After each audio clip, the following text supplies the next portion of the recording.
இன்னைக்குதான் பிரசங்க மேடைகள் பெர்ஃபார்மன்ஸ் மேடையால மாறி போச்சு.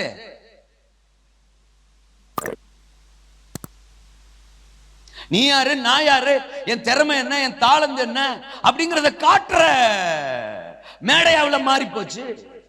என்ன பாரு, என் கோட்டை பாரு, என் அழக பாரு, என் ட்ரெஸ் பாரு, என் ஸ்டைல பாரு, என் ஆக்டிங்க பாரு அப்படின்னு சொல்ற மேடையாவுல இது மாறி போச்சு.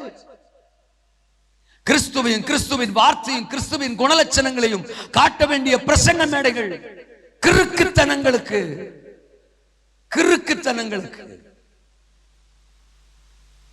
பலியால மாறி போச்சு. பிரசங்க மேடைகளை மீட்டெடுக்க வேண்டியதே இன்னைக்கு மிகப்பெரிய போராட்டமா இருக்கு.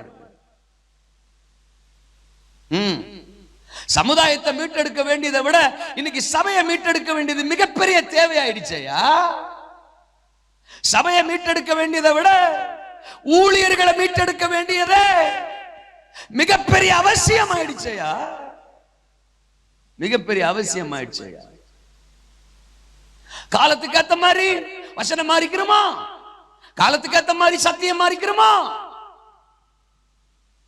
பைபிள் அப்பப்ப மாறிக்கிறோமா. கட்டடத்தை கட்டு, கலர் பெயிண்ட மாத்திக்க, தப்பு இல்ல. அஸ்திபாரத்தை மாத்தாத. உன்னால அஸ்திபாரத்தை மாற்றவே முடியாது. அஸ்திபாரம் மாறிச்சுன்னா அது கட்டடமே கிடையாது, கோமாளி.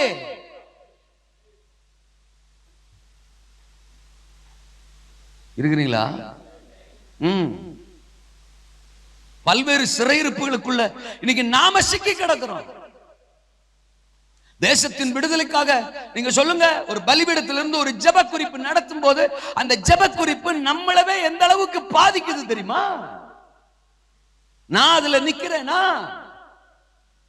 நான் தேசத்துக்காக ஜெபிக்கிறேன், மற்றவங்களுக்காக ஜெபிக்கிறேன், அவங்க விடுதலையாக்கப்படணும், அவங்க கட்டவிழ்க்கப்படணும்னு ஜெபிக்கிறேன். அந்த விஷயத்துல நான் ரிலீஸ் ஆயிருக்கிறேனா, நான் விடுதலையா இருக்கிறேனா அப்படிங்கிற ஒரு தெளிவு, ஒரு ஜெயம், ஜெயத்தின் சிந்தை இன்னைக்கு நமக்கு இருக்கா?